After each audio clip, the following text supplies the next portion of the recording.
I think I can't hear you. But it is now, Adam, you see. So, hey, welcome to Raw and Raw. We're going to be a little bit more organised this week, we think. We can't guarantee that. We have got a cast of thousands, and we really do appreciate the time and effort that these guys are putting into it. Once again, Adam, thanks so much for creating this initiative. How has your week been? Week's been pretty crazy. It's been a lot of focus on my 2-year-old boy. We're toilet training him still. Literally minutes before I got on the chat with you guys, he peed right next to my chair. So that was a quick rush cleanup just before that. But look, the week's been good. I've been talking with I've spoken with both new clients and old clients, and everyone has ideas and projects flowing and all that sort of stuff. Like people seem to really be jumping on the boat on the boat for trying to take advantage of the time that they've got right now. Which is really cool. We'll come back to that in a minute. We will go later on in the show. We'll definitely come back to that. I got a pretty cool initiative that I'm running around that at the moment. Look, instead of going to Nathan, we're going to a special guest star, Leanne, and we really should have come to you first anyway. You know, you are here to make us all look bad. But how are you going? I'm good. I've got all the plates in the air. I think at last count I had about 7 plates going. So, yeah, I don't know what day it is, but I'm here and we're live. Friday. It is Friday 3 something. It's almost wine o'clock. It's either coffee o'clock or wine o'clock. So we're coming up to wine. You know, funny you mentioned that. Later on, we'll be speaking to a beer guy, and we're actually going to hit him up to see if he can give us beer for next week's show. So we'll see how we go. So what have you been up to this week? You've been chatting with lots of people. You've got lots of things spinning. So what's spinning? So for those of you who don't know me, my name's Leanne Butterworth, and I run empathy training. So empathy is my whole world at the moment. So I have an empathy podcast. So I've been releasing episodes on sales, fly in, fly out, construction with my trade mutt boys. Did you say episodes? Empathy podcast. No, but then you said I've been releasing episodes. I thought you had a play on the words. Sorry about that. I got a list now. Yeah. So my episodes. Oh God. That should be a thing now. Yep. Trademark that. It won't get out of my head now. So yeah, my episodes of the podcast are coming out. I've been doing an online training course about empathy because usually I teach in front of groups full of people using virtual reality, putting it on their face. So at the moment, nobody wants to be in a group and nobody wants virtual reality on their face. So I've had to diversify that. So there's the online training. I also work for the Queensland Social Enterprise Council. I also am director of business, and I also have a 7 and a 9-year-old who are locked in the cupboard on pain of death, not coming out here. There's also a household to run and a greyhound there who we're trying to make sure that he stays asleep at the moment. So you're a little bit busy, which is fantastic. Nathan, how are you going? Good, Kevin. Good. Busy. Thank God it's a long weekend. Finally, it's a long weekend, not last long weekend. I know. I thought we had a long weekend last weekend, so I didn't book any shows in for like different things that I normally do. And I had the most relaxed Monday. It was kind of awesome. Good work. You done anything special this week? Plenty actually.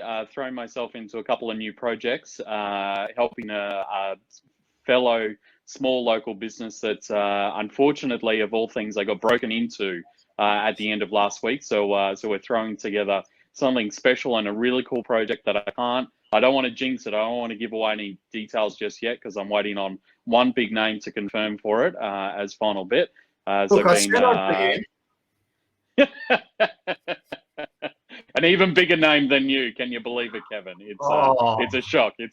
So so been full on with that and BJCC and business and all of that sort of stuff. So it's great to see that there's plenty of activity out there with a lot of people. So has there been any movement on taking over the presidency of the Brisbane West Chamber of Commerce? Most certainly not. Not even close. There's not going to be any uprising happening in those ranks anytime soon. And thankfully, because I have more than enough to do anyway. So you know that we're not going to give up on those remnants. Oh, I know. Yeah. I'll be fending away that question for a while. Yep. So who's the president? Ian Reynolds. Ian. Happily, he's the president. So, Ian, just check your food before you eat it. Get somebody else to eat it first. That's all I'm saying. Game of Thrones. So I've been a little bit busy myself as well. I actually even put in a petition to Parliament yesterday afternoon because the Queensland government isn't doing enough to help small business. So I'm going to share a link here. This is the biggest news story I have. So it's kept me a little bit busy trying to chat with different people about getting it right. Really, unfortunately, the government have just completely missed small business with a turnover of less than $2 million with all of their support mechanisms. And so we want to get out there and put a bit of pressure on them. If everyone can share that bit.ly link of bit.ly support small business throughout Queensland, get people jumping on it, get them sharing it, getting that link goes straight through to the Parliament petition, right? We don't get access to your information or anything like that. When you sign a parliamentary petition, nobody actually gets access to your information. It's just recorded so that they know who you are and so they can verify and audit the petition itself. So please, if you're concerned about small business and how they're going to come out of this, sign the petition and share it and get at least one other person to do so. We only released it yesterday afternoon. I've been banging on about it today. If you can get anyone else anyone else you know to share it to their big audience and all that sort of stuff, do so. It's something we're really passionate about. We'll talk about it a little bit later on. I'll do that. Just sharing it to the Raw and Raw page right now. So if you're looking for anything for it, all the details are on the Raw and Raw Facebook page. And in Brisbane. Nice work. And so Scott, who can hear and see us, but we can't hear and see him, he's going to come and talk about a little success story in about 10 minutes. Before we get there, Nathan, you got some news. I do. I've got the news. There's no fancy intro music for the news just yet. So just drum that tune up in your head. Yep, totally. So the news is, so we're doing amazingly well at smashing the curve. So good work to everyone. Keep it up. Hopefully before too long, all of the Karens will be out asking for the managers down at their local cafes and restaurants once again, and nature will heal itself, thankfully. In news from afar, apparently we have no idea if Kim Jong-un is dead, brain dead, COVID dead, or just dead tired and having a holiday. So who knows? You could always ask Trump, but he'll be chugging back some disinfectant, so maybe don't ask him too much. It could be like Weekend at Kim's. Weekend at Kim's, there we go. Long lost sequel, that one will be. That movie must be made. It's in development already, I'm certain of it. So, that's so in news closer to home, apparently we have no idea whether or not to download an app. That's completely harmless, but it helps us a great deal. So please, just for the sake of everyone and everything, download the app. That's all we have to say on that one. And to end on a bit of a high, just to prove that good comebacks aren't just reserved for John Farnham, the Polywaffle will find its way back on our shelves very soon. And that's the news. I've never actually had a Polywaffle. We will be working on our news intro and outro. Thanks very much for that. Now, Leanne Butterworth, who is a little busy, we ascertained earlier on, apart from spinning 7 plates like a sideshow magician and running the Social Enterprise Council of Queensland, having her own business. At least runs it. No, I'm not. You say that, but maybe like Nathan, you're just doing a little bit of working behind the scenes. We'll start that rumor as well. People say I'll get tired of these jokes, but I really don't. I think that Kevin's pointing the finger a lot, and maybe it should be pointed back at him. What's going on, Kevin? You take over, Brisbane. Maybe I'm trying to see if someone can take over my role. Maybe I'm just planning that. No, I'm good. But the most important thing you do is your empathy everything, including those empathodes that you do. Yes. So, Adam, you're going to have a bit of a chat with Leanne. Yeah, so just going off more of what you were saying before about lose your mind. I've got your website up, and I've been having a bit of a look through before the meeting started, and trying to get a bit of a catch up. But I'd love to hear more about what you guys are actually doing, and especially now with everything going on with COVID. Yeah, awesome. So essentially, like I said, so Lose Your Mind is standing up in front of people using virtual reality. What I've found is there's a real need for people to understand empathy at the moment. So a lot of people are burnt out. A lot of people don't feel heard. A lot of people have no idea how to relate to people online at the moment. So if you've got a co-worker, they don't know what the signs and symptoms are, how to have a good conversation. So I've created a new online training program, and it's 6 weeks long. Like, there's a lot in it, but we go through the why, the what, and the how of empathy, and it's called Empathy First. So you can go to empathyfirst.com.au. For the next week, I'm just testing it just to make sure that it does what I want it to do. But ultimately, so with empathyfirst.com.au, is it a 1ST or FIRST? FIRST. Just checking. So empathy, EMPATHY, FIRST.com.au. Yep. Adam, our regular techie guy who can do two things at once, has just typed that into the comment stream, I do believe. No, I haven't, because I'm not logged in, so I can actually type in the comments area. Sorry. One of us is going to do that, and that'll be really obvious. But cool. So thank you. So empathy, I'll type that into the comment stream while you guys continue. Right. Yeah. Please keep going. So Empathy First. So what we do is we talk about, and we bust some myths around empathy. So I think a lot of people don't realize what it is, and it's the ability to understand and share the feelings of another person and then respond appropriately. Now, there's a lot of people that don't even realize you're allowed to have feelings. You're allowed to have feelings at work. Other people are allowed to have feelings, and they're allowed to have feelings at work, and then having no clue how to respond. If somebody says, oh, I think I'm struggling, they're going to go, and their adrenaline spikes. So we go, well, what is empathy? Why is it important? So, I mean, if you look at the research, there's so much saying that an empathetic practitioner has better client outcomes. Empathetic leaders make more money. Empathetic leaders have better mental health culture. They've got better or less staff turnover. Like, there's so much research about it. So we pull all of that together. And then we talk about what it is, how to listen, how to communicate empathy, but also there's a big piece of the puzzle, which is self-care. Yeah. So a lot of people mistakenly think that empathy is just take and take and take and take and take until I can't take anymore. And it's not. It's absolutely not. Having boundaries is empathy. Good self-care, routine, empathy. So that's what the Empathy First program covers. So that's the space that my head is in at the moment. And then I get to bookend that. I have this podcast where we go, okay, let's talk to a tradie. Where does empathy fit in the trades? Where does empathy fit in law? Where does empathy fit in emergency nursing, paramedicine, sales?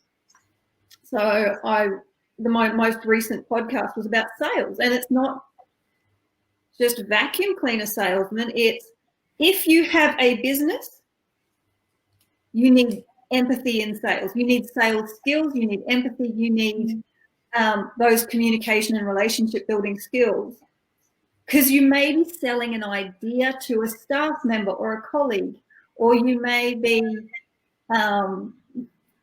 selling a product or a service, but it's more about being able to put yourself in someone else's shoes and respond appropriately. So it might be you work in a non-profit or a social enterprise and you want to, your sale is the donation. Yep. Where does empathy sit in that?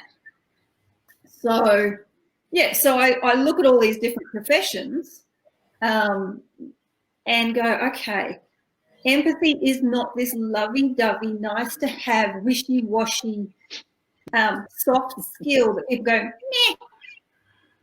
meet the KPIs. It's fundamental to business success. So it's positive mental health culture and positive relationships start with empathy first. If you don't have the empathy bit, then it doesn't matter what mental health training you're doing, it'll all fall on deaf ears. It doesn't matter what EAP you have. It doesn't matter how good your HR is.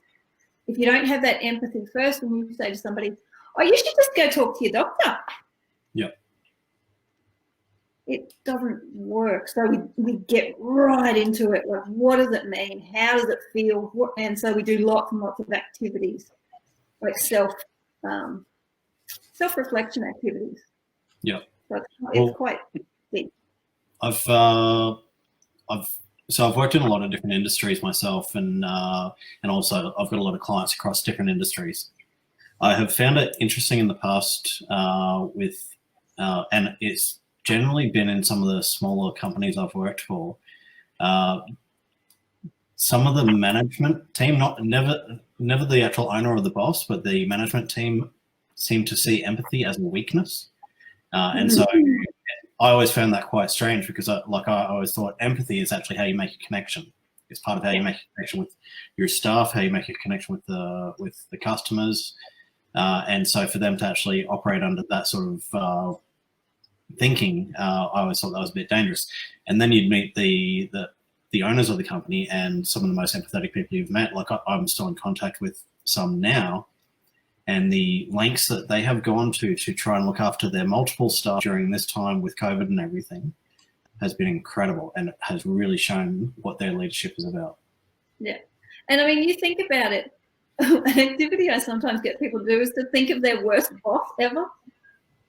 Mm-hmm. And you go, hey, think about my worst boss ever. And I know who he is. He's in my head. And you think about, okay, how did I feel? How did I behave as a response? Did I take more days off? Did I lose motivation? Did I leave the company? Yep. But now, how do I think of that company? Like, that's how people are thinking of your company, because of people in your company who lack empathy. Yeah. They don't just go, oh, that dude was a bit of a dick. They go, no, I'm not buying from that whole company. Like, this worldwide brand, I'm going to tar with the same brush because of that dude. And I don't think people realize the power of making someone feel heard and valued and visible. And you can do that whether you're like a bank teller, or whether you're in the mental health sphere and you've actually got someone who is struggling. Yeah. They just want to feel heard. A customer just wants to feel heard, like, and valued and important. Same as a staff member. And like you just said, when they get that right, the implications are huge. When they get it wrong, they will just paint the whole brand.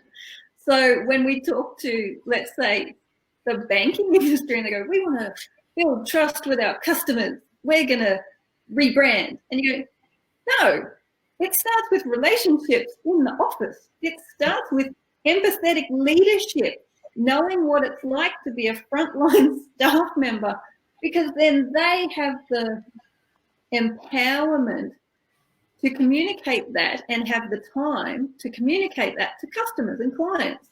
If you've got a non-empathetic leadership going, just meet your KPIs, then people are gonna, that's how people are gonna behave, and the customers and clients will feel that. I've seen plenty of both, actually, at different companies. So it is, and we're seeing in the comments on the side, people are actually really appreciating this, and you can see that they're connecting with this sort of thing in their own lives and in the past as well. So yeah. Look, Leanne, you're in real danger of actually being invited back every single week right now. For those that are old enough, I was actually going to say, remember when Heather Lockyer went on to as a special guest star to 902, what was the other one, Melrose Place, and then she stayed there for the next like 15 seasons. Just saying. Oh my God. Yeah, this is how my mind works. It's really scary on the inside. There you go. There is so much to talk about empathy. In fact, I want to leave you with this question. I'm going to get everyone to think about from the week. And here's where I think you need to come back next week and give us a better answer to this. Do you think our lack of empathy in leadership around the world and within business is part of the patriarchal society that we have?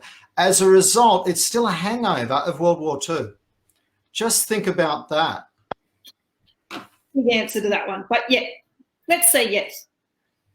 I think it is, but and I think like things linger, and we're only just coming out of that now. And you know, we see leaders emerging throughout, more female leaders emerging throughout the world, and also more male leaders that have a more feminine approach to things. And I don't mean feminine as in girly, but I mean feminine as in masculine, feminine energy style. They're more empathetic and more caring about the whole. And that's what I think I'd love to talk about next week.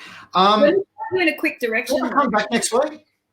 Yeah, I can come back next week. I don't know what day of the Awesome. week it is.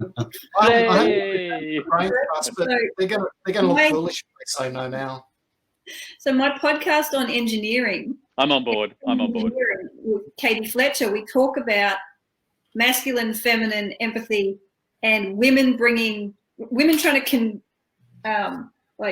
adapt to a masculine, going, no, my feminine works better. I get better results with the feminine. Yeah. Absolutely. Look, I'm going to kick you all out for a minute so that I can talk with our special guest, with our other special guest, our actual success story of the week, who I got to say is Scott Robertson from Soapbox Beer. I always love it when I can talk to someone who makes beer. So, Scott, I'll get you to come on while I'm kicking everybody else off. I have confessed earlier, I've got a secret agenda here. I want you to sponsor next week's show, and we all get some beer so that we will proudly display all the beer that you're making. How are you today? Pretty good, thanks, Kevin. And yeah, no worries at all. Happy to sponsor. Everyone needs a beer. And we're happy to be sponsored. So tell me a little bit about Soapbox Beer. How old are you guys? Soapbox Beer, we're a 1.5 years old, so still fairly young in terms of our industry and our long-term plans. We're I guess what you'd say is an independent craft brewery. First and foremost, we produce our own beers, but we also have a venue, which is like a gastro pub.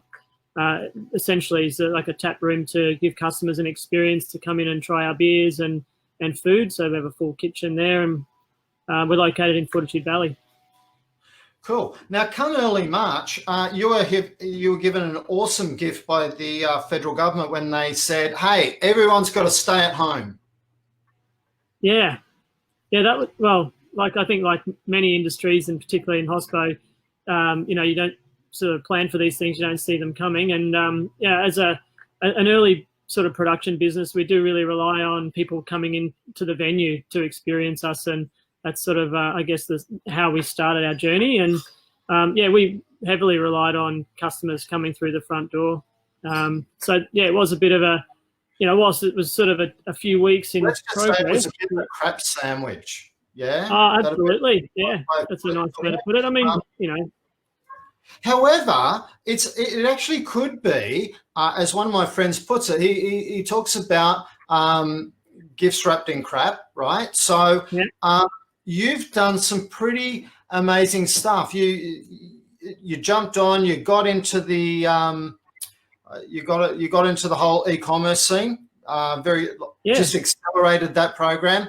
Didn't miss, skip a beat. You got into that. How's that going for you?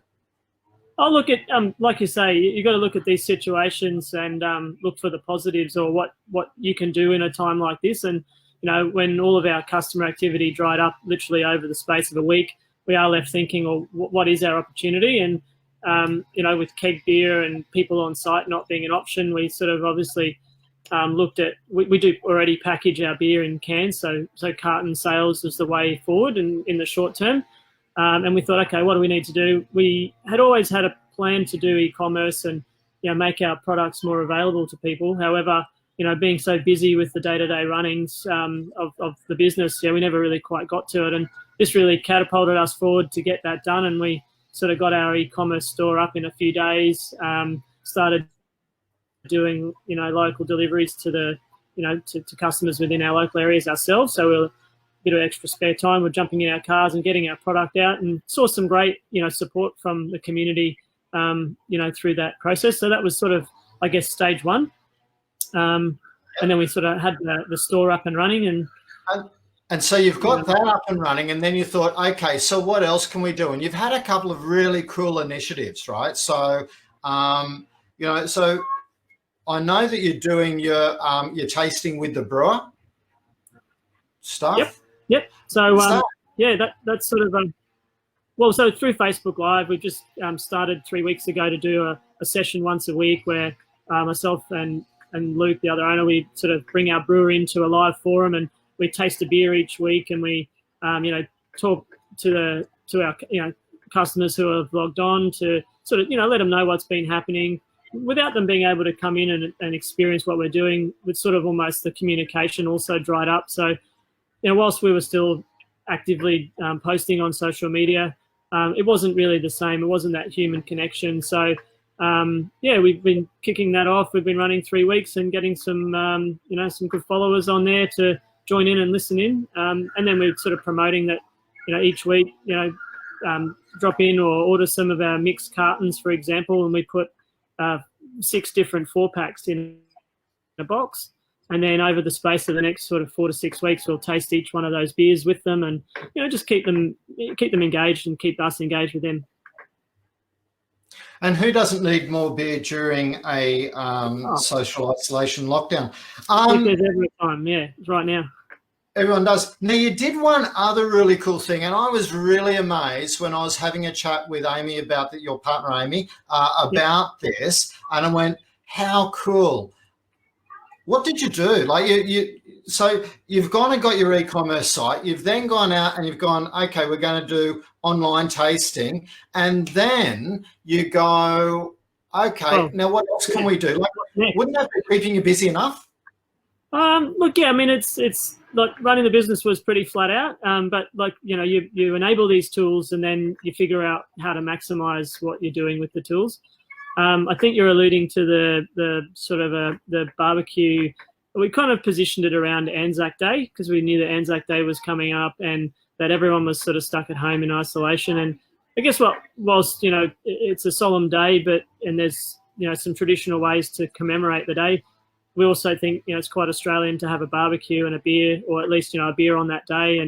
And so basically we sort of pulled together a bit of a project, if you like, and approached one of the local butchers here it's in our same community area. They're called Meat at Billy's in Ashgrove, and they've got a really good following of their own. And so we're sort of positioned with them that they could make us a special Anzac Day sausage for the barbecue that would have our pale ale, which is probably our most popular beer, actually in the sausage. So it'd be kind of something unique. We'd never done anything like that before as well. And then what we did was couple the sausages with a half a carton or a carton of beer, and we also made some sort of special beer barbecue sauce that our own kitchen prepared. So we coupled these 3 things together and put them online, promoted it for around about a week. It turned into a great little promotion. There was some really good engagement through that process. One of the biggest benefits was that we reached into the Billy's audience, and they've got 10,000 followers on Facebook, and we were able to connect with a new audience for the first time, and vice versa. Through that process, some of the I guess the customers of Billy's have that our customers have been sort of become aware of them as well. So it's been a bit of a mutual win from a marketing perspective. Which is fantastic. It's a great opportunity right now to be thinking, hey, how can we share our databases so that we can all benefit? Which is, I love it. I love the fact that you've just gone out, you've found One, instead of just sitting there, you know, and I imagine it would be very easy as a venue owner when the government said, you've got to close your doors, to sit there and sob for a week and do nothing about it because you're still too busy feeling sorry for yourself. You guys haven't done that. You've instantly gone in, you've got your e-commerce store up in a couple of days, you know, you've started doing your online tasting. You've now got a collaboration with your local butcher. What's his name? They're called Meat at Billy's. They've got a few, like 2 stores in one in Ashgrove and one in Rosalie. Fantastic. And, we're from the area, so yeah. We want to support other local business. I'm going to get you to put both your Soapbox Beer stuff down and his thing down in the comments here in a minute when we finish having a chat. I want to congratulate you.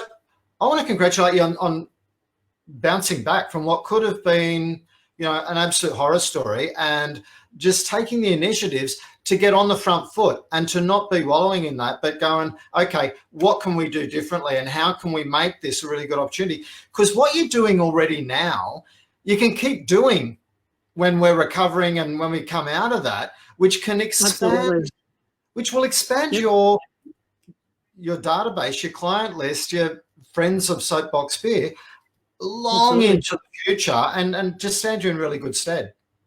Well, funnily enough, we've had the highest increase in followers in the last sort of 6 to 8 weeks, like, you know, week on week that we've ever had. So obviously people are more online and looking for engagement. But, you know, I think, yeah, you've got to look at these opportunities in the times that you're in. And, yeah, I think we're obviously, now that we've done that, we're still putting our heads together and figuring out what the next stage is for us. And, yeah, hopefully we'll be back operating as a venue and, you know, be able to have people back down there as soon as possible. But in the meantime, we'll, push forward with this.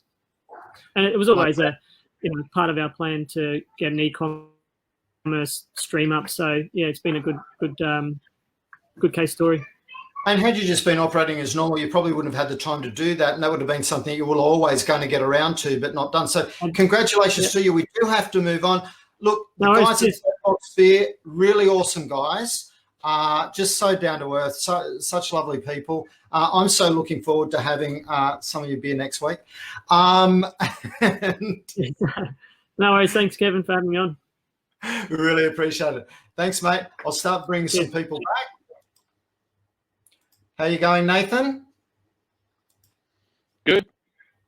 Thirsty and hungry after hearing about beer and sausages. Awesome. In fact, and now we've all changed positions, which is really interesting. It's a bit Brady Bunch. We don't know where anyone is anymore. But You're Leanne, over you also got a good news story, a social enterprise story that you want to talk to us about. Yes. No, you mean whichever one you wish. I really like the Veggie Box guys. Yeah. So Food Connect. So Food Connect are a social enterprise out at Salisbury, and the Food Connect shed. So they've just bought this massive shed, and they're actually increasing. And so because everybody wants local homegrown food at the moment, so they're actually sourcing local produce, boxing it up, and shipping it out to people in Brisbane. So that's Food Connect. So Emma, Kate and Rob out at the Food Connect shed out at Salisbury. So they're doing some bits and pieces for Mother's Day. So they've got some Mother's Day hampers. So, I mean, it's all about seasonal, ethically sourced produce boxes. So there's some themes around there as well. But yeah, I'd love you guys to get on board, and they are a social enterprise. Yeah, Food Connect is awesome as well. Definitely. Highly recommend. Yeah. Fantastic. That's kind of the most of it. We just need to kind of wrap up now. One thing I want to shout out to anyone that's watching. If you've got a really cool story that you think that would be really cool for us to share, I would love to hear about that through the week, or just reach out to any of the gang here, and we can feature you like we featured Scott today, and Soapbox Beer, because what we want to do is we want to be featuring the different ways that people are reacting and thinking about our current situation, because that could spur the next person on to a different idea or something else. So, that's what I really want to focus on is let's see how we can all move forward out of this, doing more work with each other, and in fact, doing a lot more collaboration. That's the thing that I really loved about Scott's story, was the fact that they didn't just go, what's in it for us? They look for how can we work with others so that everyone benefits. And you know, that kind of is my story. Guys, so anybody got any last words? No, I think we've summed it up pretty well today, short and sweet. Enjoy your long weekend. Yes. It's a long weekend. It is Like, an how are we actual missing that? weekend. We're even allowed to go out into the park for, I think, 3.5 minutes or something like that. I don't know what the exact rule is. I would encourage 2.5. I'd encourage you to go and look on some government website, probably the health department. If you look it up, you'll find out what the real rules are. Don't go and get fined because you're doing the wrong thing. That'd be really, really simple. You don't have the money to do that right now. Leanne, do you have any last words? Oh, look, I'm going to just give myself a huge plug. You were awesome. Whatever. Oh, look, I'm running empathy training for businesses. So I'm actually doing it through Zoom. So you guys can engage me to teach your team how to be empathetic and use empathetic language. And you can find me at empathyfirst.com.au. That's my plug. I even typed that in earlier, I'm pretty sure, but you can type it in again. Do that. I want you to put the events that you're having and training you're having into your Brisbane Small Business Directory listing, and we'll share it into the group throughout the weekend and do stuff, cool stuff like that. Please don't forget this e-petition, because it is really important that we put small business on the agenda of the Queensland government. Look, they're not nasty people, they're not bad people or anything like that. They're working their butts off, and I fully appreciate that. Everyone at every single level of government is right now to try and do the best thing. They're doing the best they can, but they just have this blind spot when it comes to small business. We want to help them bright. We want to shine so bright they can't miss us. Okay, so please think about how we can do that. As I said, we launched the thing this morning. We've got 100 signatures already, which is great. I would love to see 1,000 by the end of the weekend. I'd love to see even more. It's not about Brisbane small business. This is a Queensland thing. So don't think you shouldn't be sharing it far and wide. Share it as far and wide. It's not about us at all. It's just about getting the government to look after the families of those, you know, almost 1 million Queensland workers, and getting the Queensland government to be thinking about their families and how they're going to come out of this situation that we have. So, hey, thanks everyone. I do want you all to have a fantastic weekend. It's probably a bit late to buy your soapbox beer this afternoon, but definitely. How about everybody buy some and drink it with us next Friday? Sounds like a good idea. I'll bring my wine. Yeah. We'll catch you all later. Thanks. Thanks, guys. Bye.